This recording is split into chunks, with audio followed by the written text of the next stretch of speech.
Welcome back, everyone, to Chip Stock Investor. We're going to do a quick roundup before earnings season gets completely underway starting this week. A couple of weeks ago, news broke that China was going to require companies to apply for an export license for gallium and germanium starting in August.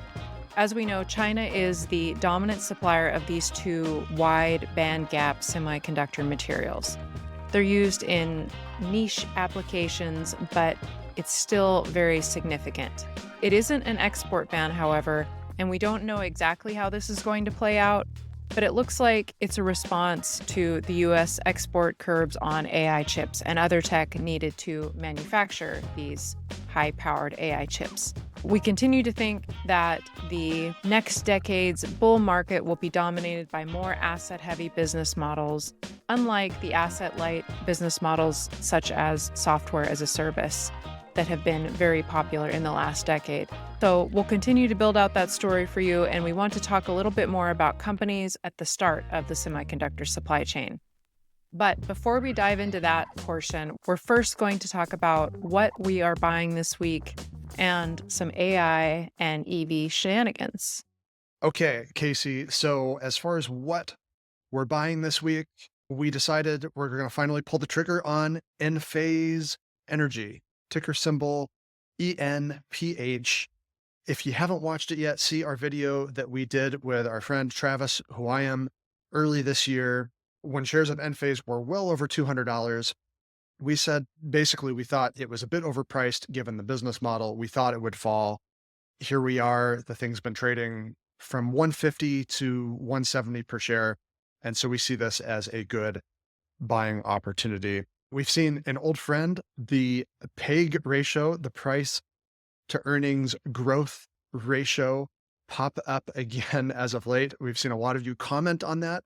It's been a while since anyone wanted to hear or talk about the PEG ratio, which is interesting. This is actually a metric that we keep very light track of, something that we used heavily, I guess, about a decade ago when the last bull market was still in their semi early innings.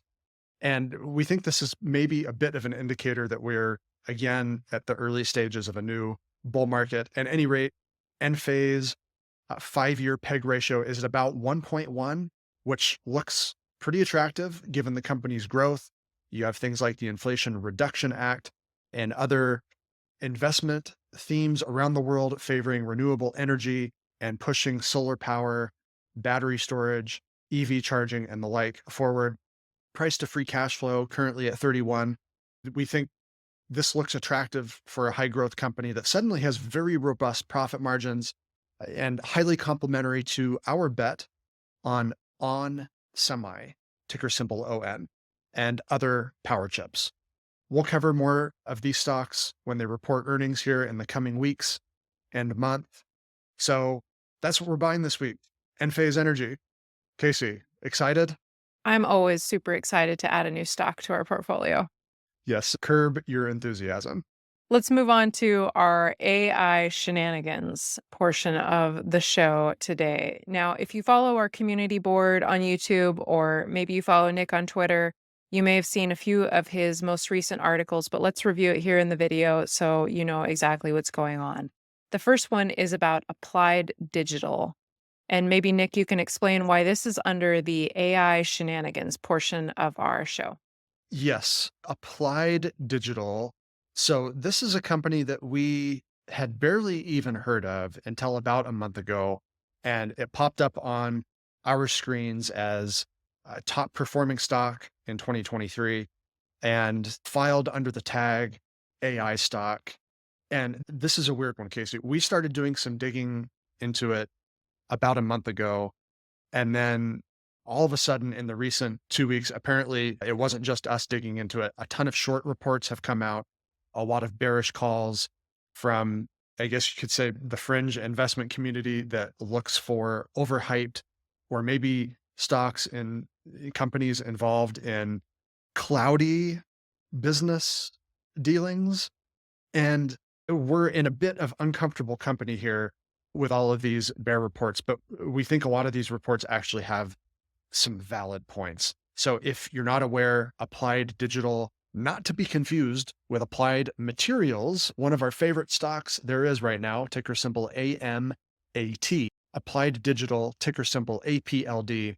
This was an early 2022 IPO stock. They missed the IPO boom of 2021. Early 2022, they had this IPO, and interesting enough, they actually, when they had their IPO, their business name was actually not Applied Digital, Applied Blockchain. And they build themselves as this next generation data center infrastructure business, putting together GPUs and data centers for crypto mining. Of course, we all know what has happened to crypto in the last year and a half. And so they made this pivot in November, changed their name to Applied Digital, and said, hey, we have all these GPUs. Maybe we can actually rebuild ourselves as a next generation AI data center infrastructure business. And so they've been going out and trying to score some deals, running AI training, because the same GPUs that get used to mine crypto can, of course, be used to train AI algorithms. They started a new subsidiary in May called Psi Computing. They've announced a couple of new customers, new cloud customers, one that will spend up to 80 million in 24 months, another that will reportedly spend 460 million over 36 months. They've talked about deals and partnerships with Hewlett Packard Enterprise and Supermicro Computer. We think basically this is the company just purchasing more equipment to round out its data center infrastructure. But at any rate, this has picked up a lot of momentum, a lot of investors piling in, thinking this is the next big thing in AI and data center infrastructure. Applied Blockchain, that name didn't age very well, did it? I see that Applied AI was taken by a peer-reviewed journal, so I guess that's why they went with Applied Digital. The stock is up over 300% year to date. Even though it's up so much, the market cap is about 800 million, so it's still a relatively small company. Do you think that this is part of the AI hype cycle, or do you think that this is a legitimate investing opportunity? We think the AI hype is the real deal. NVIDIA proved it when they said, hey, we found $4 billion in extra revenue next quarter. Yes, there is hype, but for good reason. No one has ever really said anything like that before, where it's like, hey, we randomly found a 50% quarter over quarter growth rate at such incredibly massive scale already. As for companies like Applied Digital, we think this hype is a bit more fluff than it is actual substance. So a few things I think we're looking at here, Casey, is this is very much a startup business. So yes, the company's still relatively small at 800 million, but bear in mind this company is only doing about 14, $15 million per quarter in revenue. Maybe that is going to ramp up significantly over the next couple of years if those cloud customers actually do spend all of that money on whatever project it is they're working on. We have scant details on that, but maybe revenue is about to ramp up. But as a startup, this company is also losing money. And management has talked about the ability to generate $100 million per year in adjusted EBITDA, earnings before interest, tax, depreciation, and amortization with all of these new deals they've signed. But the ability to generate that much in highly adjusted and massaged profit doesn't mean they will generate that much in profit. So I think that's important to keep in mind. The quick pivot from the crypto market is a bit odd as well. And there's a lot of strangeness going on behind the scenes on that. One thing that you pointed out to me that was a bit interesting, Nick, is the shareholder ties this company has with one investment firm in particular. What's going on with that? Yeah, this is where I think we tend to think this is maybe stock price engineering at its finest. So, Applied Digital's CEO was the founder and CEO of an investment advisory company called 272 Financial that was acquired by B. Riley Financial just in 2021. So, the CEO owns 22% of Applied Digital stock, and a previous investment firm that he worked for owns almost 4% of Applied Digital. B. Riley and various investment divisions of that company own low single digit percentages of the stock. B. Riley's co CEO owns about 2.5% of the stock. And there's a couple instances in the last couple of years where there have been acquisitions made that seem like Applied Digital is not a completely independent business. Some red flags here that make this seem less like the next big thing in AI infrastructure and more like taking advantage of the current AI excitement going on out there. Okay, hard pass on this one. Let's move on to another subject here in the AI shenanigans, Rhombus. Yes, Rhombus, ticker symbol RMBS. This one we're going to file into maybe light AI shenanigans because the company does appear to have turned over a new leaf. So, Kasey, we are old enough to remember Rhombus as the incredibly litigious company that was basically a patent hawk.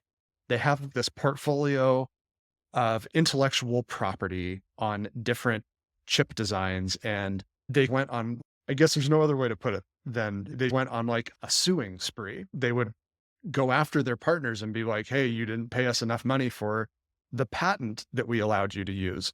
And these are not like small companies either that they were trying to extract a lot of money from. Everyone from NVIDIA to Samsung to SK Hynix. So basically, Rhombus, they have this dates back to the 90s, but they have memory chip interface technology.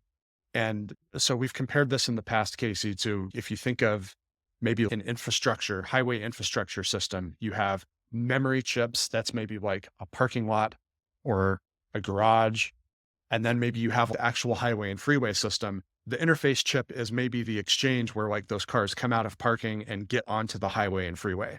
And so they have this technology that allows for more information to be pushed through that interface at increasingly fast speeds and with greater energy efficiency.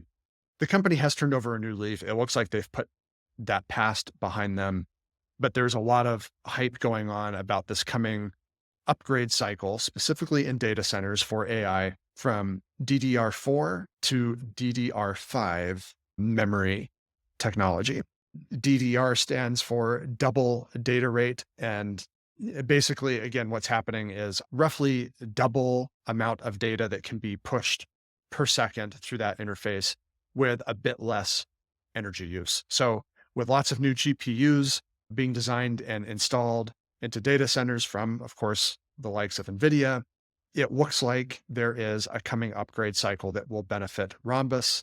And in addition to those interface chips that they sell, they are still getting royalties from their IP portfolio from companies like Samsung and SK Hynix. They just renewed deals with them. So good, solid growth here. I would say this company isn't complete total hype, not a total bubble, but something that I think investors should pause on before diving in headfirst on this one.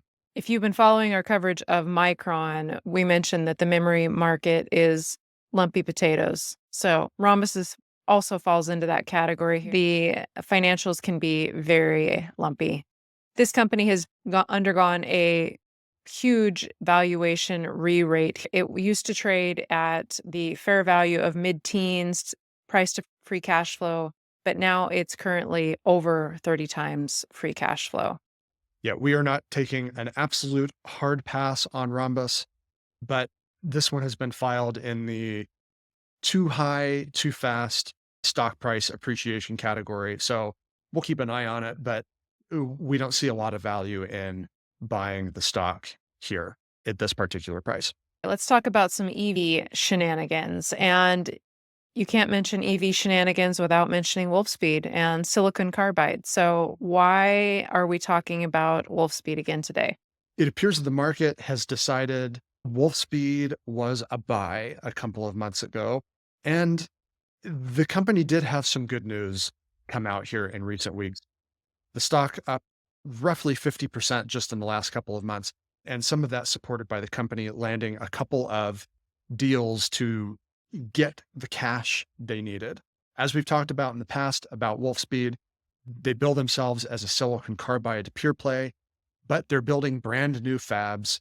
And the newest fab is only expected to be operating at 20% capacity by next summer. This company is bleeding money. They needed a cash infusion and they got it. But we don't think this cash infusion, at least one of these cash infusions, was particularly favorable to Wolfspeed shareholders. So the first one was none other than Apollo Group, Apollo Global, the massive asset manager. They lended $1.25 billion with an option to lend another $750 million at an interest rate of nearly 10%.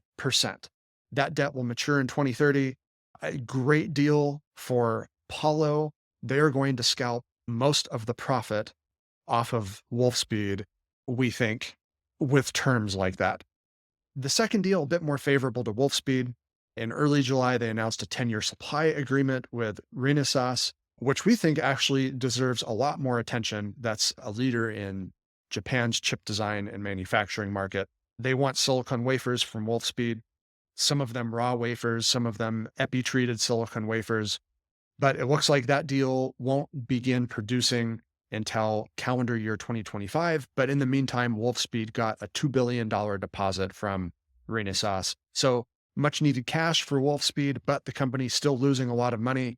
We think the market running up what they perceive to be the leader in silicon carbide, even though Wolfspeed is not exactly a silicon carbide pure play, nor is it, we think, the leader in silicon carbide, but whatever.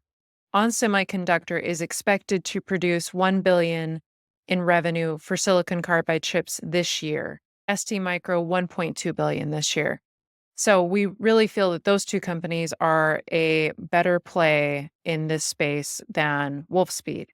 And speaking of Renesas, as you mentioned, Nick, this company is already profitable. Wolfspeed is not profitable. Renesas is profitable and is trading at 15 times trailing 12 months earnings per share. So this is also on our watch list.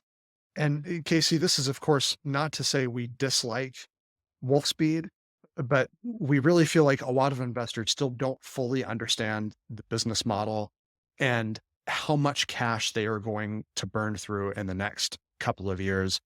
And for a company that their growth rate has deteriorated this year, and yet it's still trading for nearly 9 times sales, well over 7 times full year expected sales. This is still not a cheap stock. And we think, given the ample risks facing Wolfspeed in the next few years, a discount should be given, not a high premium. But at any rate, that's how markets work. A lot of investors disagree with us and see tons of upside for Wolfspeed over the next decade as silicon carbide grows to support the EV industry, renewable energy projects and such. But for us, we prefer companies that are already profitable, like onsemi, and others like ST Micro and Renesas, which we don't own, but we would buy before we purchase Wolfspeed at this particular point in time. We recently did a video comparing two lithium mining companies, SQM and Albemarle. And at that time, we talked about the price of lithium, and it's very tumultuous last year. So we're going to talk a little bit more about lithium and the mining industry and a couple of new companies that we've started to follow here at Chip Stock Investor. One is MP Materials, and the other one is Livent. We'll also discuss the ETF PICK. I think that's actually a good place to start, Kasey. Before we talk about lithium and MP Materials, which is rare earths elements investment, let's talk about this iShares Global Metals and Mining Producers ETF. Now, we said that we were going to build out the story further up the supply chain. Before you can manufacture semiconductors, you need the raw materials. So maybe we can refer here to our handy dandy semiconductor industry flowchart that you made, Kasey, and we referred to almost every video. We think this is really important to get familiar with here so you can understand the flow of the industry. This is really what you could call, maybe to borrow from the oil and energy industry, an upstream part of the semiconductor space. Basically, you go all the way to the start, the headwaters of the river. This is where it all begins. And this ETF, this iShares ETF, really dominated by its top 5, 6, 7 holdings, mining giants, specifically in Australia, also some operations in South America and other mineral rich countries. So BHP Group, Rio Tinto, Glencore, Freeport McMoran, Vale, of course, Nucor. So you get some steel industry exposure here. If you're looking for just a basic play on the mining industry, we think this is a good place to start. Or if you're just looking to learn more about the mining industry and that most upstream part of tech manufacturing and design, th- these are good companies to get acquainted with. But maybe investors are already aware what you get from a mining company is something that is very highly profitable. Oftentimes, well established mining companies generate 30, 40% operating profit margins, but they're asset heavy. It takes billions of dollars and many years to get new projects up and running. For good reason, there's environmental controls because this can be very dirty projects. There's all sorts of geopolitical hoops that need to be dealt with. But once a company gets established, they can be highly profitable. This ETF spins off about 4.5% in dividend income currently. But the downside, like you alluded to, Casey, is you have to contend with the very volatile price of the base materials themselves. So as inflation has come down from its hot streak, of course, one of the inputs for hot inflation are base materials. And so we've seen many of those prices come down in the last year. It looks like many of those prices, lithium included, have begun to stabilize. That could be a bullish signal for the economy, could be a bullish signal for the manufacturing sector as they start to accumulate raw materials again to pave the way for the next bull run for the economy. So that's why we are talking a bit more about this now at this point. iShares, Global Metals and Mining Producers ETF, ticker symbol PIC. That's a very high level overview. Let's talk about the businesses. Let's talk about the company Livent first. This company is very small in comparison to companies that we've covered in the past, Albemarle and SQM. And it's currently in the process of merging with Allkem, which is also a lithium business. So, Nick, how will this merger affect this company? Will they be direct competitors of Albemarle and SQM at that point once they're merged? It appears so. And we think this is really significant, Casey, because the story in 2019, 2020, 2021 was extremely limited demand for lithium, which, of course, a base ingredient in making lithium ion batteries. Demand for that skyrocketing because of the electric vehicle industry. But in the last year, just in time for lithium prices to moderate, we've also had a lot of new supply come online. So you mentioned Allkem, that's a Western Australia based company. They supply raw lithium. Livent, interestingly, a little bit of lithium mining there, but they focus a lot on lithium refining. So getting the product ready, turning it into something very high quality that a battery maker or an automaker partner can make use of in especially high end applications. Again, these battery storage, electric grid storage applications. It's going to create a vertically integrated company, everything from raw lithium mining to refining, which is where Albemarle is starting to move as well, investing some money into their refining business, also investing in some research and development to explore new lithium ingredients to help move the market along and increase the range of electric vehicles, which is one of the key sticking points for automakers right now to woo over consumers. One of the things that they need to do is constantly increase the range. We like this vertically integrated play here, should these two companies be able to complete the merger. At this point, the companies have not yet merged, and we do not know exactly what the new name of the company will be. I'm sure it will include something like AI. So it'll be Livent AI or Allchem Livent AI, I'm sure, like Applied Digital. But regardless, this company most likely will be listed in the United States. So we'll give you some US dollar figures here. If these two companies were combined, the revenue for the last 12 months would be about 1.7 billion US dollars. And that's less than a quarter of what Albemarle is. It's at 3.7 billion in net income and 8.7 billion in revenue in the last 12 months. This new company, even while merged, will make up a fraction of the market share that Albemarle has. And SQM for that matter as well. Sociedad Química y Minera, that's the company based in Chile. Check out that video where we compared Albemarle and SQM with each other a couple of months ago. We have some concerns about SQM's high reliance on Chile and the fact that it looks like Chile is nationalizing their lithium market. Albemarle has a lot less exposure to Chile. And it looks like Livent plus Allkem, not a ton of exposure, if any, to Chile at all. They have operations in Argentina, Western Australia, and then, of course, Livent's global manufacturing, chemicals manufacturing base across numerous continents, which is very intriguing to us. This company is going to be highly profitable if combined right now and vertically integrated and ready to supply very important end markets like EVs and battery storage. We think this is a very interesting merger. So is Livent stock a buy now?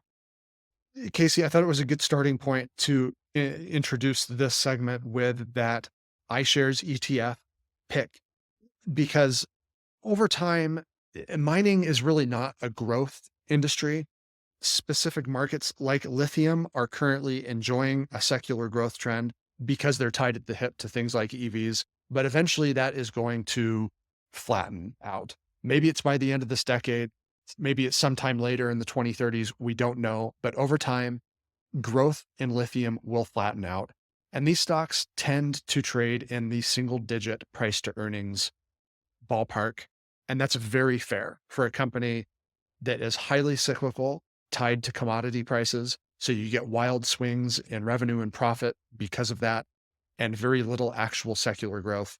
So over time, expect Albemarle and Livent plus Allkem, whatever that company is going to be called, to all trade in very solid single digit price to earnings territory. So at this juncture, Albemarle, also a high growth business, but interestingly, already trading by some measures in that single digit earnings range. If combined right now, Livent plus Allkem trading for about 19 times trailing 12-month net income. And as far as we can tell, probably about 14, 15, 16 times expected 1 year forward net income. So not as cheap. We don't think the smaller size of the company automatically means more growth potential. We alluded to that in the last video that we did. We just simply think that's a misnomer. It might mean more growth potential, but it's not automatically going to equate to more growth potential.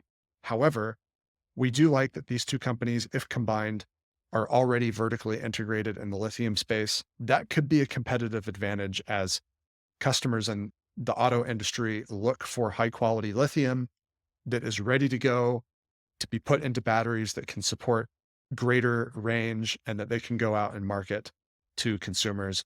So we think this is an interesting one. Livent stock in particular, the US based half of the Livent plus Allkem equation, is on our watch list. And this is one that we might add to our portfolio to complement our already strong position in Albemarle that we started taking early in 2022. Okay, we're going to come full circle now back to the beginning about the China export bans on gallium and germanium starting in August and how this affects some of the stocks that we have been watching in their recent history. So, Nick, tell us a little bit more about this export ban. Yeah, I guess maybe some are calling it an export ban, but I think maybe this is just semantics, but it could be very notable difference here. It's not a ban as much as it's an export license that companies have to apply for. So China accounts for the vast majority of the world's supply of gallium and germanium. These are known as wide bandgap semiconductor materials. Periodic table here, chemistry nerdiness going on, but you can see silicon highlighted. Very plentiful. Basically, that can be processed from sand.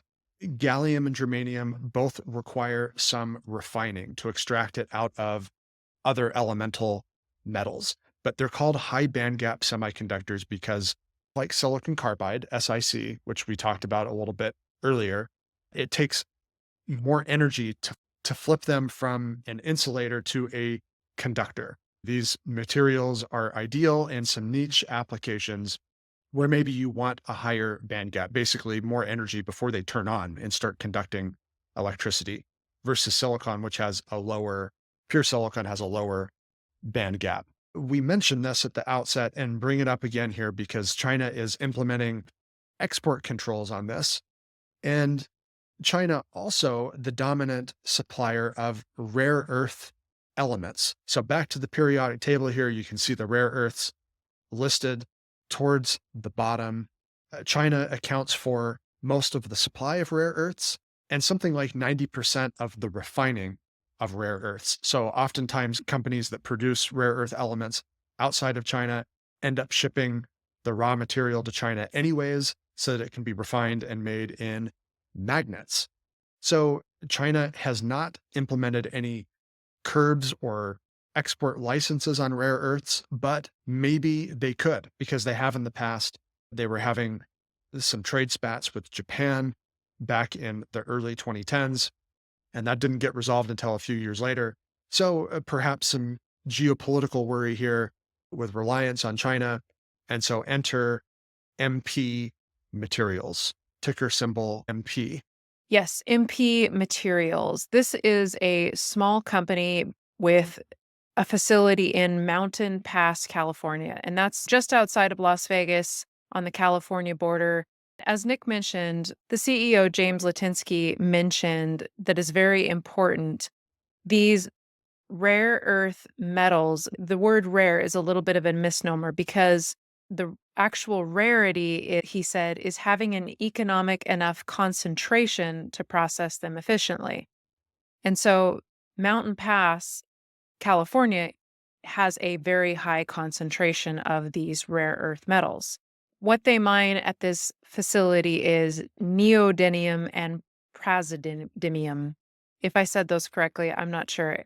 NdPr is much easier. That's what this company mines, this NdPr rare earth materials. And they do not go into the battery, as you may think. They're actually going into magnets, which will power the motor of these EVs and other devices, like wind turbines. Yeah, this is an interesting company, Casey. You dug up this investor presentation that was recently done with the CEO. Lot of great info here. The company we don't really see as a play on massive bulk supply of rare earths, but it is worth noting that he said they already account for roughly 15% of global supply of rare earth content. So sizable business already in this kind of niche mining space. But of course, just like lithium, these rare earths tied at the hip with things like electric vehicles and renewable energy projects. So again, like wind turbines, anything where there's electrical motion involved, you need these high powered magnets. And to create a really high powered magnet, manufacturers will fold in small amounts of these rare earth elements to make that electromagnetic field even stronger and make a more powerful motor.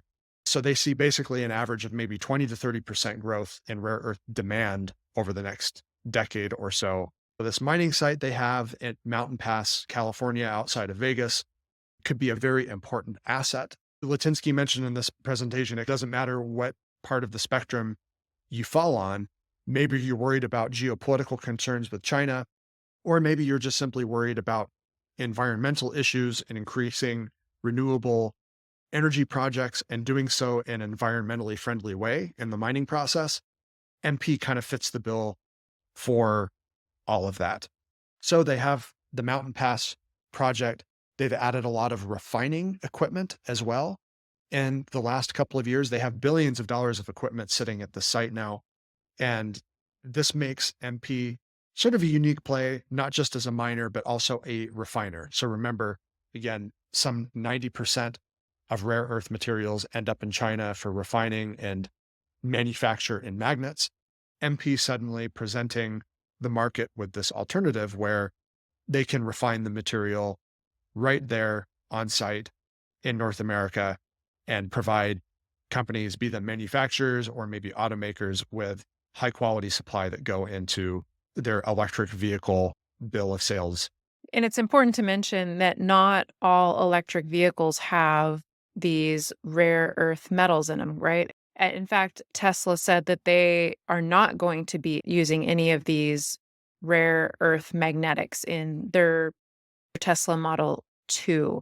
And James Litinsky called that out and said the reason for that is when you're trying to make 20 million electric vehicles, it's just not realistic to use these rare earth magnetics in the vehicle because there're just not enough of them at this point. But the interesting thing that he did say is that there's going to be so many things that need motors driven by these rare earth magnets in the future that they're not worried about Tesla possibly not using a lot of rare earth magnets in upcoming models. Yes, and Casey, I think that segues into another important point here too, that Tesla's high-end vehicles, more high-end vehicles anyways, the Model 3 and more expensive models will probably continue to use those rare earth magnets. These are upcoming models as Tesla tries to go after more of the mass auto market. But there are other companies that are also trying to break into the premium EV market as well. And so I think this is where MP's new facility in Texas that is currently under construction becomes very important. This is the result of a partnership with General Motors. The GM Ultium platform. That's the one. Yes. So this is kind of GM's platform that'll be used for all sorts of high-end models, everything from the Cadillac badge to some of the bigger Chevy and GM SUVs and pickup trucks. So that's just one example of where the EV demand will come. But again, like Litinsky said, and you pointed out here, Casey, lots of other applications. If there is demand for electrical motion, there's a magnet involved. And so if you need a high powered magnet, you're probably going to be looking at some sort of rare earths compound magnet. And so MP sees lots of growth in the next 5 to 10 years. Why don't we talk about two other risks for this company, MP Materials, recycling and market prices? Let's tackle recycling first, Nick. I wrote about this early this year. It was Apple's quarterly earnings report early this year. CEO Tim Cook had very briefly mentioned the fact that they're working sourcing recycled rare earths. So rare earth materials found in things like smartphones historically, because this is not a very environmentally friendly mining and refining process. A lot of companies like Apple looking to source maybe not raw rare earths, but maybe rare earths that can be repurposed from old tech devices. Of course, I thought that was a potential risk for MP, but was pointed out to me later on that facility in Texas that they're working on actually can take and recycle old material. So it's not really up and running yet, but I think this is an interesting play where we see a mining company not just content to mine stuff, but also moving down the supply chain, downriver, headed towards the ocean, the broad and spacious ocean of the consumer world, and adding some value to what it is they do. In this case, refining and producing batteries and eventually having some recycling capabilities as well. So that's something interesting to watch. And then second, we talk about market prices. Yeah, just like any other mined product, rare earth market prices can vary wildly. How do we expect market prices to affect this company's growth in the coming years? Yeah, it's going to create all sorts of volatility, right?